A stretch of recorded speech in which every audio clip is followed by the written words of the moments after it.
1998 ഒരു ഓണക്കാലം. ഒരു വശത്ത് മലയാളത്തിന്റെ മെഗാസ്റ്റാർ മമ്മൂട്ടിയും സൂപ്പർ സ്റ്റാർ മോഹൻലാലും ഒന്നിക്കുന്ന ഫാസിൽ ചിത്രം ഹരികൃഷ്ണൻസ്, കൂട്ടിന് ബോളിവുഡ് ആക്ട്രസ് ജൂഹി ചൗളയും.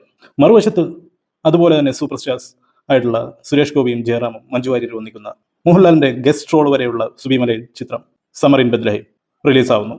ഇത്രയും സ്റ്റാർ കാസ്റ്റ് ഉള്ള മൂവിക്കിടയിൽ ഒരു ചെറിയ പടവും കൂടി ഇറങ്ങുന്നു. സൂപ്പർ സ്റ്റാറുകളില്ല, വലിയ ഹൈപ്പില്ല.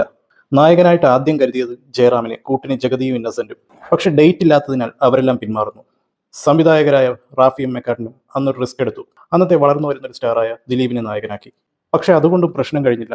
ജഗതിക്കും ഇന്നസെന്റിനും പകരക്കാരായിട്ട് ആരെ കിട്ടാനാണ്? ചിരിക്കാൻ പോലും വകയുണ്ടായില്ലെന്ന് പലരും വിധി എഴുതി.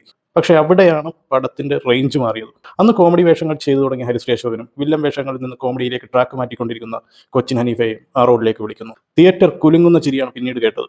ഹരികൃഷ്ണൻസും സമ്മർ ഇൻ ബദ്ലഹേം സൂപ്പർ ഹിറ്റായ വർഷം. ആരും പ്രതീക്ഷിക്കാതെ വന്ന ആ മൂന്നാമത്തെ സിനിമയും ചരിത്രം കുറിച്ചു. അതെ, പഞ്ചാബി ഹൗസ്. ഗംഗാധരൻ മുതലാളിയും പണിക്കാരൻ രമണനും മലയാളികൾ ഇന്നും കാണാപ്പാടം പറയുന്ന ഒരുപാട് ഡയലോഗ്സ്. മലയാള സിനിമയുടെ ചരിത്രത്തിൽ ദിലീപ് എന്ന നടനെ ഒരു സൂപ്പർ സ്റ്റാർ ടാഗിലേക്ക് ഉയർത്തിയ ആദ്യ പടി അതായിരുന്നു പഞ്ചാബി ഹൗസ്. ഇന്നും റീവാച്ച് വാല്യൂവിൽ ഈ സിനിമയെ വല്ല ഒരു കോമഡി സിനിമയില്ല. ഇതിൽ ഓരോ ഡയലോഗും നമുക്ക് കാണാപ്പാടമാണ്. ഈ ബാക്കി രണ്ട് പടങ്ങളെക്കാളും ഏറ്റവും കൂടുതൽ ഞാൻ കണ്ട പടമായിരിക്കും ഞാനെന്നല്ല, നമ്മൾ മിക്കവരും കണ്ട പടമായിരിക്കും പഞ്ചാബി ഹൗസ്.